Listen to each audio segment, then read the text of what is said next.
오늘은 요한복음 7장 19절로 24절을 통해서 외모로 판단하지 말고 공의로 판단하라 라는 제목으로 하나님의 말씀을 전하겠습니다. 요한복음 7장 19절로 24절 말씀을 한 번 더 읽도록 하겠습니다. 모세가 너희에게 율법을 주지 아니하였느냐? 너희 중에 율법을 지키는 자가 없도다. 너희가 어찌하여 나를 죽이려 하느냐? 무리가 대답하되 당신은 귀신이 들렸도다. 누가 당신을 죽이려 하나이까? 예수께서 대답하여 가라사대 내가 한 가지 일을 행하매 너희가 다 이를 인하여 괴히 여기는도다. 모세가 너희에게 할례를 주었으니 그러나 할례는 모세에게서 난 것이 아니요 조상들에게서 난 것이라. 그러므로 너희가 안식일에도 사람에게 할례를 주느니라.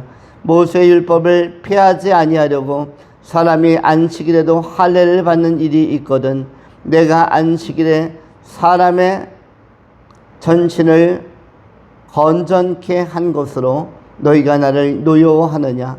외모로 판단하지 말고 공의의 판단으로 판단하라 하시니라. 아멘. 오늘 이 말씀을 두 가지로 나누어서 정돈합니다. 첫 번째, 영적 잠을 자는 유대인. 영적 잠을 자는 유대인.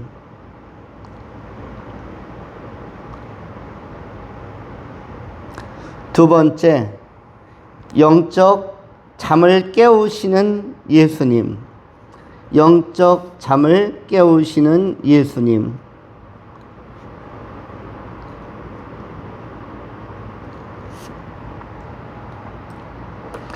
이렇게 영적 잠을 자는 유대인과 영적 잠을 깨우시는 예수님이라는 두 가지 소주제로 오늘 본문을 상고하겠습니다. 본문은 율법 논쟁으로 전개가 됩니다. 유대인들과 특별히 바리새인들과 예수님 사이에서 율법 논쟁이 일어나고 있는데 예수님께서 안식일에도 거침없이 치유를 행하시고 기적을 일으키시고 복음 선포를 하셨기 때문에 이것은 율법으로 안식일에는 아무것도 하지 말라는 그 모세 이후의 규정에 의하면 유대인들의 마음에는 예수님의 행위가 안식일에 뭔가 역동적인 복음적 선포 행위를 하는 것이 굉장히 거슬리는 일이었고 그리고 납득이 되지 않는 요소였습니다. 율법은 헬라어로는 노모스라고 하는 것인데 이 노모스는 그야말로 법률 율자에 법법자를 써서 법규이기 때문에 이것이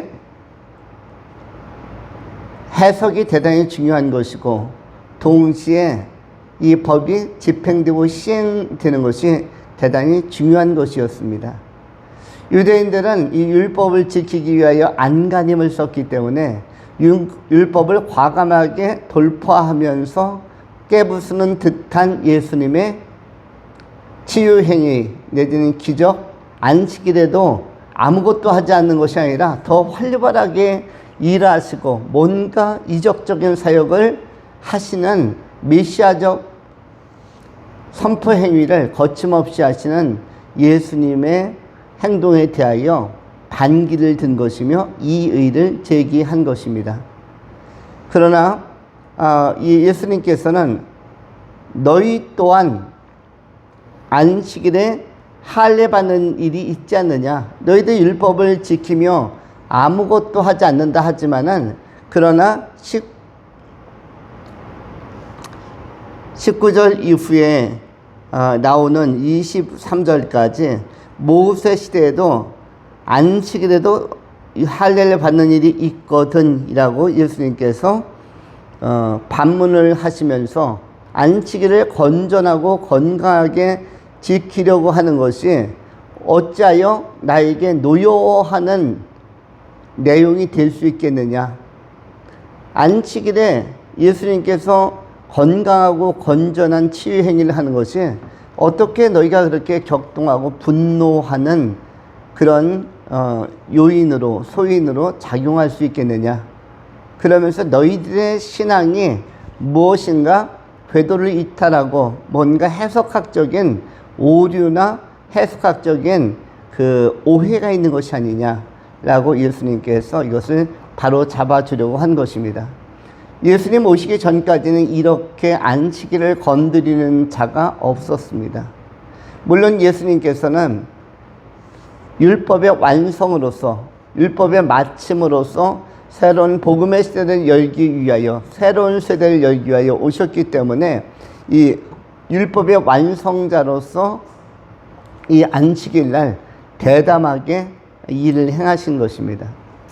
물론 구약적인 기원으로 가면 창세기 2장 1절부터 하나님께서 천지창조 6일을 아름답게 일하시고 나서 제7일 날 안식하셨다라는 표현이 있습니다. 모세 시대에 이것을 기억하여서 기념하기 위하여 제7일을 엿새까지는 일하되 제7일은 안식하는 것으로 그렇게 규정을 만들었습니다. 그런데 그 규정을 거침없이 깬 것이 바로 예수님이었고, 그리고 예수님이 이 안식일에 대해서 과감하게 개혁적인 혁명적인 행위를 할 때, 퍼포먼스를 할 때 근거로 든 것이 너희들이 모세 이후에 그 안식일을 지킬 때에도 안식일에 너희가 할례도 하지 않았느냐. 그러면 할례 이런 것도 했다면은 너희도 그것도 일에 해당하는 것인데 왜 너희는 그렇게 이미 안식일에도 일을 하고 뭔가 행위를 하면서 메시아 예수께서 와서 행하려고 하는 복음 사역에 대해서는 방해하려고 하느냐. 너희들의 행위와 그리고 율법적 자세가 뭔가 문제가 있지 않느냐. 그리고 이제는 율법을 지키려고 하는 것이 아니라 낱낱 법규를 지키려고 몸부림치는 것이 아니라 율법의 완성으로서 온 메시아 예수를 믿으라. 주 예수를 믿으라. 그리고 너희가 구원을 받아라. 그리고 새로운 시대 하나님의 나라가 임하였음을 너희가 깨달아라 라고 예수님께서 그 당시 유대인들의 영적인 눈을 떠주는 것입니다. 예수님의 치유사역은 곳곳에서 눈먼 자를 뜨게 하는 기적이 많이 나타납니다. 실로암 연못에 오랫동안 눈을 못 떴던 이 소경에게 진흙을 이겨서 눈두덩이에 붙여주면서 실로암 연못에 가서 씻으라고 하면서 소경이 눈을 뜨는 이런 기적적인 역사도 주님은 보여주십니다. 그러면서 구약의 시대를 그리고 구약의 선지자들이 했던 메시지의 핵심을 읽지 못했던, 영적으로 눈이 어두웠고 영적으로 소경되었고 영적으로 깊은 잠을 잤던 유대인들의 신앙적 인식에 대하여 환기를 시키고, 그리고 다시 그들이 제대로 영적으로 바른 시각을 가지고 하나님의 뜻을 발견하고 또 하나님의 공의를 구현하는 삶으로 돌아오도록 도전하고 촉구하고 있는 것입니다. 예수님이 보시는 유대인, 당시 이스라엘 백성들은 너무 율법이라는 외모와 외형에만 치우쳐 있었고 그것을 지키느냐 모든 것을 소진했고, 그것을 몇 개 지키고 나면 또 자기 의가 생겨서 나는 못 지키는 자들보다는 훨씬 더 우월하고 율법에 접근도 못하는 사람들보다는 훨씬 더 우수하고, 이러한 유대인의 선민의식이 그들을 대단히 영적으로 교만하게 한다는 사실도 예수님은 파악하고 계셨습니다. 그래서 정말로 제대로 믿고 공의의 하나님의 규정대로, 그리고 공의의 하나님께서 보내신 메시아 예수 그리스도를 온전히 받아들임으로 말미암아 율법이 원래 지시하려고 했던 율법의 핵심적인 내용, 율법이라는 껍질을 다 까고 나면 마치 알밤을 우리가 먹을 때에 처음에 밤가시 같은 요소들, 그리고 밤 껍질 같은 요소들, 또 뜰은 밤의 그 겉껍질 같은 요소들을 다 제거하고 나야만 그 가운데서 엑기스처럼 순수하고 알토란 같은 밤 알갱이를 꺼내서 먹을 수가 있는데, 이렇게 율법의 껍질을 벗기고 또 벗기면, 허례 의식을 벗기고 또 벗기면, 영적 교만을 벗기고 또 벗기면, 영적 소경의 상태를 벗기고 벗기면, 이런 거칠을 다 벗기고 나면 복음을 발견할 수가 있고, 복음은 바로 죄인을 구원하러 오신 메시아 예수 그리스도를 발견하는 것, 예수 그리스도를 영접하는 것임을 예수님께서 알려주려고 도전적으로 나오고 있는 것입니다. 이 복음을 깨닫는 것이 오늘날에는 보편적인 것이 되었지만, 예수를 믿으라 하는 것이, 예수 믿는 것, 믿고 구원받는 것이 일반화되어 있지만, 2000년 전에 유대인들에게는 이것은 충격적인 일이었고, 상상할 수도 없고 언급할 수도 없는 혁명적 사건이었습니다. 너무나 충격적이었기 때문에 이것은 천지가 개벽하는 것보다, 천지가 진동하는 것보다 더 그 거대한 충격으로 유대인들에게는 다가온 것입니다. 율법에 목숨을 걸었던, 율법이 전부라고 생각했던 유대인들에게 메시아 예수가 복음으로 다가온 것은 너무 강렬한 빛이었고, 너무 강렬한 빛을 비추게 되면은 잠시 눈에 그 사물들이 분간되지 않는 경우가 있습니다. 우리 교회도 지금 오다 보면은 태양광으로 말미암아 정원 비슷하게 라이트들이 곳곳에 설치되어 있습니다. 어떤 라이트는 낮에 햇빛을 아주 강렬하게 흡수해서 어두워진 이 시간에 사람이 가면 센서 작동에 의해서 강하게 빛을 쏘아줍니다. 그러면 이것이 정면으로 빛이 눈으로 들어오면은 너무 눈이 부셔서 일시적으로 주변이 밝은 것 같은데 오히려 깜깜해진 것 같은, 밝은데도 불구하고 분별이 안 되는 현상이 나타날 수가 있습니다. 어두운 가운데 있을 때 빛이 일시적으로 너무 강하게 쏘면은 그것을 인식하고 식별하기가 쉽지 않은 것이죠. 예수 그리스도의 빛은 참빛이요 강력한 빛이기 때문에 어둠 속에 있었던 사람들에게 그 빛이 쏘아졌지만은 그들이 그 빛 가운데서 살아계신 메시아 예수 그리스도를 구주로 발견하고 또 이해하고 영접하기가 쉽지 않았다는 것을 의미합니다. 그래서 쉽지 않았기 때문에 오해도 생기고 분노도 생기고 유대인들의 예수를 향한 그 살인에 대한 이 모의도 논의가 되고 있는 것입니다. 또한 이것이 결국 어디로 가냐면 예수 그리스도의 십자가 사건으로까지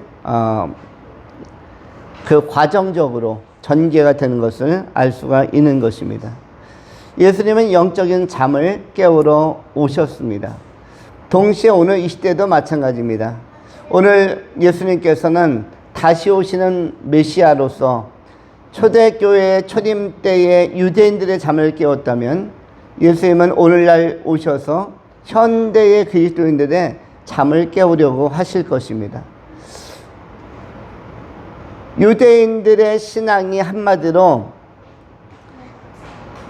그 외형에 대단히 치우쳤다면, 현대의 그리스도인들의 그 모습도 거의 공통적으로 이 외형적이고 또 형식화된 측면에 있어서, 형식적 반복이라는 측면에 있어서 유대인들의 율법을 지켰던 자세와 크게 다르지 않은, 크게 상반되지 않는 일치점, 공통점을 갖는다는데 큰 문제가 있습니다.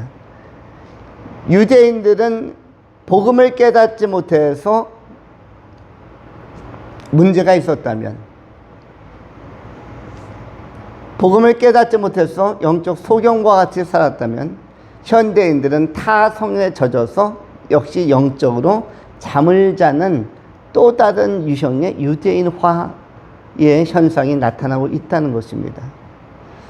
오늘날 각 지역마다 또 각 교회마다 기도하는 사람들이 굉장히 줄어들고 있고 기도하는 시간이 너무 적어지고 있습니다.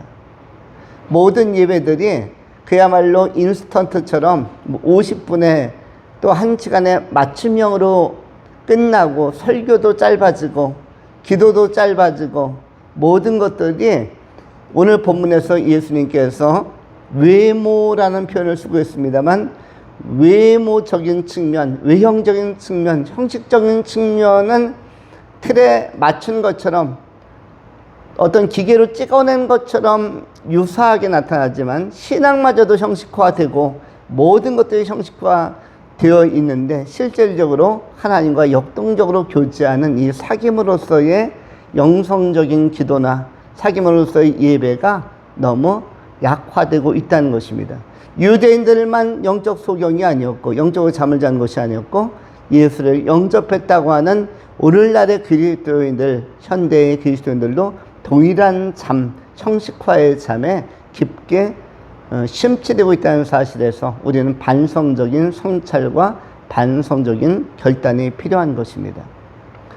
우리는 위대한 믿음의 선배들이 아브라함이, 야곱이, 요셉이, 다윗이 기도하면서 또 바울이 기도하면서 그들의 삶의 추진력 그리고 생동력, 역동성을 공급받았던 것처럼 우리가 다시 한번 기도하면서 일어나야 할 것입니다. 예수님도 기도하면서 지상에서의 여러 가지 위기와 긴장되어지는 그리고 생소했던 사역들을 하나하나 거침없이 해나갈 수가 있었습니다. 이제 나이가 들면은 새벽에 잠이 일찍 떠질 때가 있습니다. 다윗이 아마 시편을 썼을 때는 어느 정도 나이가 좀 들었던 시기의 글들이 많이 있다고 보여집니다. 다윗이 청소년기 왕이 되기 전에는 그렇게 많은 시를 쓰지 못했으나 왕이 되고 나서 쓴 시들이 많습니다. 왕이 되고 나서 고백을 하고 시를 쓰고 글을 썼다는 말은 그만큼 다윗이 이제 노련해지고 연로해지고 세월을 많이 살아냈다는 것을 의미합니다. 그때 새벽에 청년들은 밤 늦게까지 활동하고 늦잠을 자지만 이제 나이가 들어갈수록 중년 또 노년으로 접어들수록 새벽에 눈을 깨는 경우가 너무나 많습니다. 눈을 뜨게 됩니다. 다윗이 노년기로 접어들면 접어들수록 뭘 강조하냐면 새벽에 일어나 기도하는 것을 엄청 강조합니다. 아침에 일찍 일어나 기도하는 것을 매우 강조합니다. 예수님조차도 새벽 미명에 일어나 아직 해가 활짝 떠오르기 전에 미명이 아직 밝지 않았을 때 조용히 기도하는 것을 매우 습관화하셨고 그때 하나님과 내밀한 관계를 교제를 이루신 것을 보여주고 있습니다. 우리가 새벽에 잠이 깼는데 다시 눕게 되어지면 무엇을 할 수 있냐면 꿈을 꿀 수 있다고 합니다. 새벽에 우리가 잠을 자면 꿈을 꿀 수 있지만 그러나 그 새벽에 기도하면 꿈을 이룰 수 있다 라는 그런 격언이 있습니다. 새벽에 잠을 자면 뭐를 꿀 수 있다? 꿈을 꿀 수 있다. 새벽에 꾸는 꿈은 대부분 이제 선잠, 한번 눈이 뜰 듯 말 듯 하면서 또 자면서 나타나는 현상이기 때문에 꿈을 꿀 수가 있어요. 보통은 우리가 무슨 꿈이라고 하죠? 그런 꿈을? 개꿈이라고 하는 꿈을 꿀 수 있습니다. 새벽에 잠을 조금 더 자면 뭘 꿀 수 있다? 개꿈을 꿀 수 있다. 꿈을 꿀 수 있다. 그런데 새벽에 그 시간에 일어나 조용히 책상에서든 식탁에서든 또 교회에 나와서든 기도하게 되어지면 꿈을 이룰 수가 있다. 이것은 무엇을 의미하는 것이죠? 기도하는 삶의 위력과 능력과 필요성을 역설하는 말씀이 드는 것입니다. 우리가 시간이 갈수록 또 세월이 흐를수록 우리는 진리 안에서 말씀도 더 깊게 배운 것이 좋습니다. 에스라는 학자적 자세를 가졌다라고 그렇게 소개되고 있습니다. 에스라처럼 인생의 연륜이 깊어지고 나이가 들어갈수록 진리 탐구에 대한 열정과 그 심오한 추구도 예수를 이전보다 더욱더 깊게 생각하고 또 진리의 말씀을 추구하는 것도 더 깊어져야만 합니다. 사람은 배우면 배울수록 더 배워야 한다는 생각을 하게 되어지고, 또 반면에 다른 사람들은 어떻다고 하죠? 모르면 모를수록 몰라도 된다는 생각을 하게 된다. 두 부류가 있는데, 자꾸 배우고 추구하고 탐구하려고 하는 사람은 배우면 배울수록 뭘 깨닫냐면 배워야 한다. 여러분들도 다양한 분야의 공부를 하거나 또 독서를 하실 것입니다. 우리 삶의 교회 공동체는 40대 접어들어서 공부를 시작하시는 분, 다시 공부 시작하는 분들도 꽤 많았던 것으로 기억이 됩니다. 그러면서 뭘 느끼죠? 이런 분야에 이러한 공부도 있고, 이런 책을 읽으니 이런 유익함도 있고, 이런 강의를 듣니 이런 시각도 열리고, 배우면 배울수록 배워야 한다는 사실을 누구는 안다? 배운 사람들은, 또 배우고 있는 사람들은 깨닫습니다. 그런데 동시에 완전히 덮어놓는 사람들이 있습니다. 몰라. 이런 사람들은 어떻게 생각한다고요? 모르면 모를수록 몰라도 된다는 생각을 합니다. 그까짓 거를 알려고 그래. 모르면 모를수록 몰라도 된다는 생각을 한다. 이 두 극단의 사람들이 있습니다. 그러면 우리는 어떤 인간형으로 가야 될까요? 우리는 배우면 배울수록 더 배워야 한다는 생각을 하는 사람들, 더 탐구하고 더 추구하고, 우리 주 예수 그리스도에 대하여, 우리 주님의 말씀에 대하여 내가 다 안다가 아니라 내가 배우면 배울수록, 우리 교회 뒤에도 많은 책들이 있습니다만 저 책을 빔 프로젝트 쏘는 도구로만 쓸 것이 아니라 실제로 우리가 읽고 내 것으로 만들려고 하는 이 결의가 꼭 필요한 것입니다. 아니면 한 달에 한 번이라도 기독 서점에 나가서 괜찮은 책 하나 구해서, 그래 내가 한 달에 한 권이라도, 한 달에 한 권 읽을 만한 체력이 안 된다면, 그리고 그런 열정까지는 없다면, 그래 내가 분기마다 4개월에 한 권씩은 좀 읽으면 좋겠다. 1년에 그래도 서너 권의 책은 읽고 그것을 숙지하고 내면화하는. 그런데 읽고 관심을 갖다 보면 더 읽어야겠다. 더 다른 책도 한번 사봐야겠다. 다른 분야도 관심을 가져야겠다라는 이러한 열망이 생깁니다. 그런데 그 역으로 모르면 어떻게 된다고 했죠? 모르면 모를수록 몰라도 된다. 모르면 모를수록 몰라도 된다 라는 쪽으로 가기 때문에 더 이상 진전과 발전과 진보가 없는 상태로 삶이 무기력하게 갈 수가 있는데, 이런 삶의 무기력이 뭐죠? 이것이 영적 소경의 상태로 자신의 삶을 무겁게 하는 것입니다. 우리가 다시 한번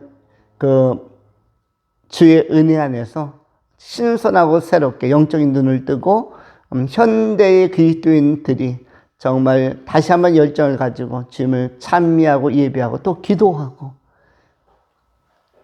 교회에 나올 수 없다면 집에서 조용히 식탁에서 또 침상에서, 다윗은 주로 침상에서 기도를 많이 했는데 여러분 있는 자리에서 기도하기를 힘써야 할 것입니다. 또 현대인들이 차를 많이 이용하기도 합니다. 승용차 많이 이용하기도 하는데 차 안에서 또 기도할 수 있고, 산책하면서 좀 걸으면서도 기도할 수가 있습니다.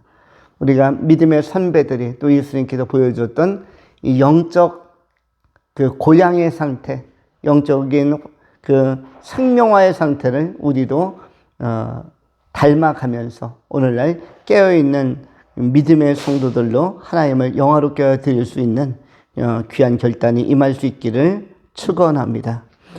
두 번째로 영적인 잠을 깨우시는 예수님. 예수님은 24절에 날카롭게 말씀하셨습니다. 외모로 판단하지 말고 공의롭게 판단하라 라고 하셨습니다. 예수님이 하시는 일에 대하여 너희가 외모로, 외형적인 시각으로 또 너희들의 선입견 가지고 율법을 해치느니 많으니, 율법을 어겼느니 많으니, 이런 외모로 판단하지 말고 예수가 하고 있는 이 일의 내면적 요소, 그리고 본질적 요소, 그것의 실체적 요소, 예수가 왜 이런 일을 하며 이런 치유 행위를 하며 안식일에도 사람들을 고치기도 하고 복음을 전파하기도 하는지에 대하여 외모로 판단하지 말고 공의로 판단하라. 공의가 뭐죠? 하나님의 시각을 공의라고 하죠. 하나님의 시각 또는 하나님의 정당한 선택, 이것을 정당한 통치, 이것을 공의라고 합니다. 헬라어로는 디카이오스 크리시안이라는 단어가 공의인데, 디카이오스 하나님의 의로움과 크리시스 판결이라는 단어의 합성어가 바로 공의입니다. 하나님께서 적합하고 적당하고 합당하게 판결한 내용, 결론 내린 내용, 이것을 공의라고 합니다. 우리에게 중요한 것은 하나님의 시각을 우리가 갖는 것입니다. 공의의 하나님께서 그 시대를 바라볼 때 이 시대는 꼭 필요한 것이 있는데 구원의 문제를 해결하는 것이 가장 필요하다라고 우리 하나님께서는 각 시대마다 보신 것입니다. 구약의 전 시대를 보면서도 이 구약의 전 시대에 하나 결정적인 요소가 빠져 있는데 그것은 공의의 요소가 빠져 있다. 그 공의는 무엇인가?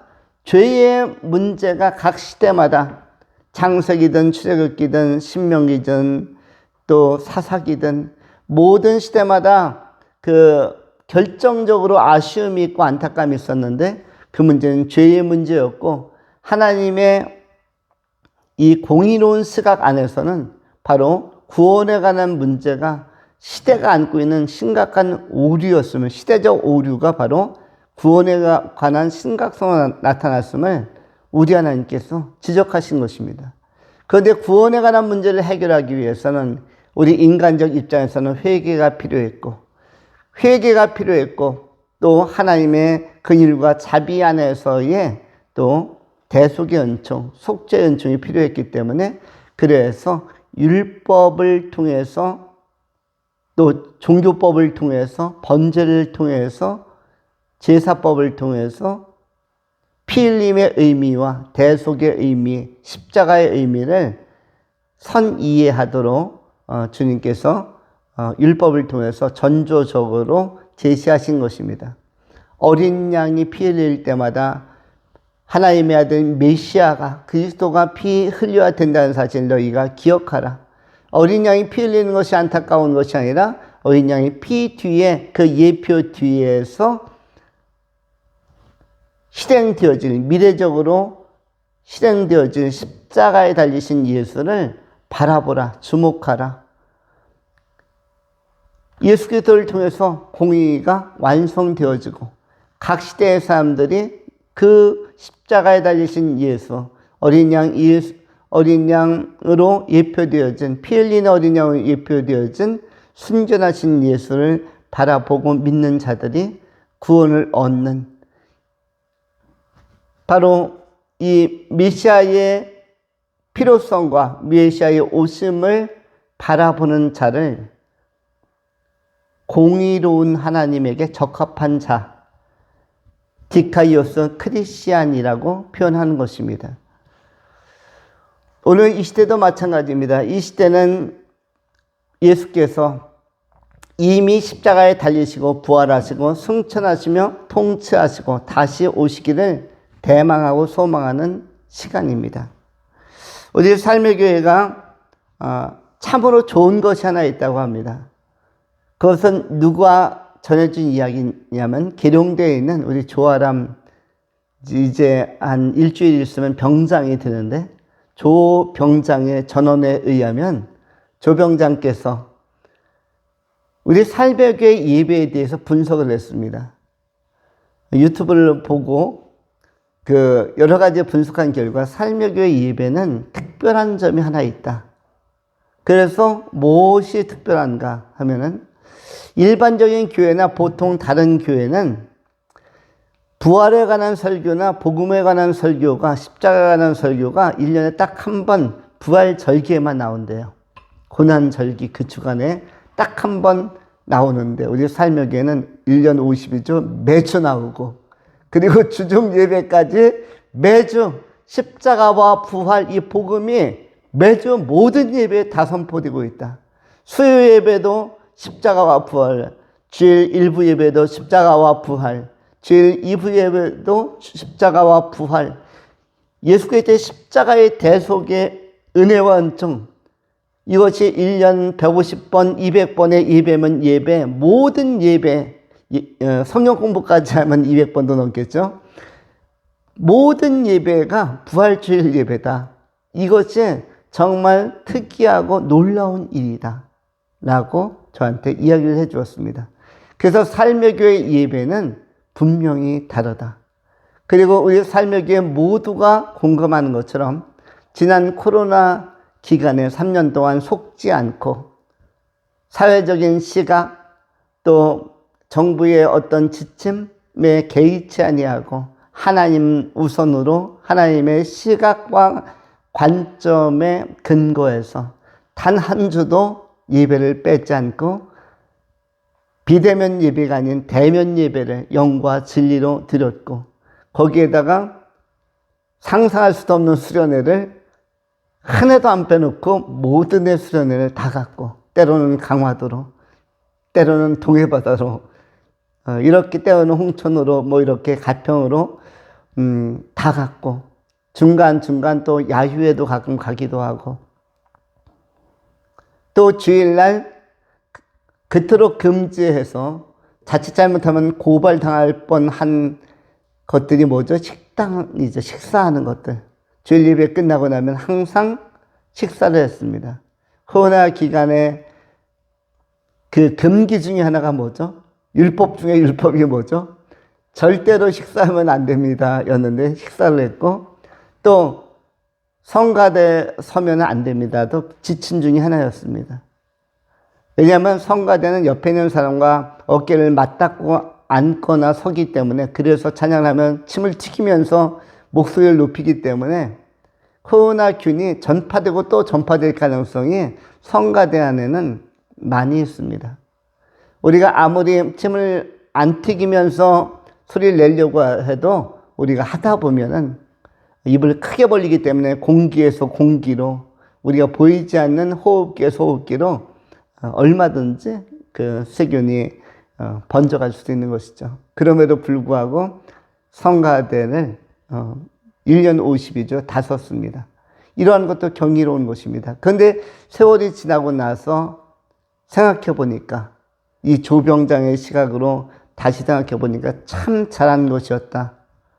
어떻게 그런 결단을 내릴 수 있었는가? 이러면서 정말로 영적으로 깨어있는 공동체라고 느껴진다. 지난주에 통화회에서 나온 이야기입니다.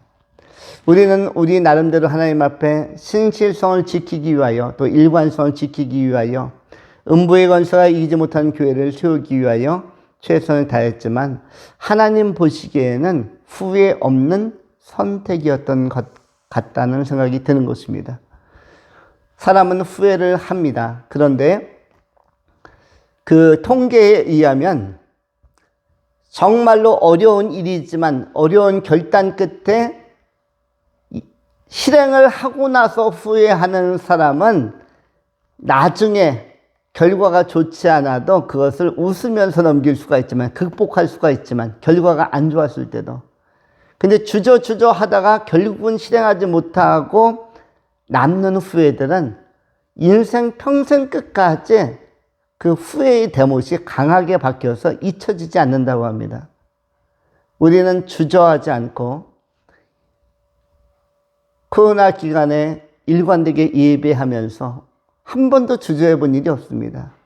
우리 모두가 혼연일체가 되어서, 물론 함께 조심하고 함께 자기관리하려고 애썼지만은, 그리고 3년 내내 마스크를 아주 철저하게 쓰신 분들도 있었지만, 결국은 한 번쯤은 그래도 코로나를 전체적으로 한 번씩은 한 번씩은 앓지 않았을까 싶습니다. 그러면서 사회적 면역 체계로 우리가 올해는 바뀌어서 마스크를 쓰신 분이 거의 없는 것 같아요. 그런데 어쨌든 순간순간 판단도 대단히 중요하고 그리고 선택도 중요했지만 우리가 하나님 앞에서 능동적으로 건전한 선택을 하고 건강한 선택을 한 것이 오늘 본문에도 건전하다는 표현이 있습니다만 이 건전한 선택을 한 것이 결과에 관계없이 결과가 비록 안 좋았다 할지라도 후회함이 없는 또 그 후에는 상처를 남기지 않는 그 선택이 될 수 있다는 것입니다. 우리가 만약에 그 3년 동안 예배로 모이지 못했다면 그래서 집 방구석에서 유튜브를 보고 있었다면 내지는 라디오를 틀고 어떤 방송 소개를 듣고 있었다면 굉장히 아쉬웠을 것입니다. 한국교회가 코로나 이후에 굉장히 주춤거리고 있다고 합니다. 각 교회마다 20% 이상 줄어들었다는 이 보도들이 그런 통계들이 나오고 있습니다. 다시 흩어진 사람들이 회복되기가 쉽지 않은 것이고 왜냐하면 각 사람의 신앙이 그렇게 견실하지 않기 때문에 탄탄하지 않기 때문에 두렵고 떨림으로 쉬지 아니하고 믿음의 경주를 해야 되는 믿음의 선한 싸움을 싸워야 하는 영적으로 깨어 있어야 하는 이러한 영적 전투적 맥락에서 본다면 우리 삶의 교회 공동체가 정말로 후회함이 없는 좋은 선택을 한 것으로 생각이 되어집니다. 우리가 앞으로도 많은 선택을 해야겠지만 그때마다 우리가 영적인 분별력을 가지고 영적으로 깨어서 후회를 하지 않는 선택, 후회를 하더라도 그것이 웃음으로 넘길 수 있는 상처가 되지 않는 후회가 되어지는 이런 그 능동적인 선택을 우리가 믿음으로 계속 행해 나가야 할 것입니다. 우리가 주저하지 아니하고 오직 믿음으로 살아서 우리의 길을 정금처럼 순금처럼 단련하시고 바른 곳으로 나오게 하시는 그분이 하나님이신 줄 믿고 우리가 어려우면 어려운 대로 하나님이 어려운 코스에도 함께 하셨던 것이고 또 우리가 약간 아쉬운 선택을 했다면 아쉬운 선택의 자리에도 하나님은 그 자리에도 함께 하셨던 것이고 또 오늘날 또 이 자리에도 함께하고 계신 것입니다. 하나님은 한 번도 우리를 떠난 일이 없고 상황 안에 들어오셔서 함께 일하시고 함께 격려하시고 통치하시면서 어려운 시기도 함께 극복해 나가도록 고무하시고 촉진하시고 보호하시는 분이 하나님이신 것을 우리가 굳게 믿어야 할 것입니다. 세상 끝날까지 함께 하시는 임마누엘 하신 예수 그리스도 그리고 오늘 본문에도 모든 것을 건전케 하기 위하여 오셨다는 예수님의 이 건전케 하심이 경험되어지는 23절에 나오는 내가 안식일에 사람의 전신을 건전하게 한 것으로 너희가 내게 노여워하느냐. 여기에 건전하게라는 표현이 나오는데 우리의 인생을 건전하게 하시는 예수 그리스도의 은혜에 우리가 충만함을 입고 남은 생에 정말로 건전한 영과 혼과 몸 전인격적인 충만을 통해서 누가 보아도 건전하고 사람이 보아도 건전하고 하나님이 보셔도 건전한 영적으로 잠을 깨고 주님 앞에 쓰임받는 귀한 성도님들이 다 될 수 있기를 축원합니다. 기도하겠습니다. 거룩하신 하나님, 오늘 하나님의 공의에 대하여 또한 건전케 하시는 하나님의 선한 섭리에 대하여 우리의 믿음의 반응에 대하여 상고하였습니다. 우리가 영적으로 다시 한번 힘을 얻게 하여 주시고 우리가 기도하는 시간을 회복하게 하시고 말씀을 탐구하며 진리를 사모하는 열정을 회복하여 주시고 동시에 건전한 신앙을 가지고 인생의 마지막까지 우리의 삶의 지상적 미래 가운데 어떤 상황에서도 오직 믿음으로 극복하고 정말 믿음으로 좋은 선택을 해나가는 아름다운 승리자들이 다 되게 하여 주시옵소서. 신실하신 우리 구주 예수 그리스도 이름으로 축복하며 감사하며 기도하옵나이다. 아멘.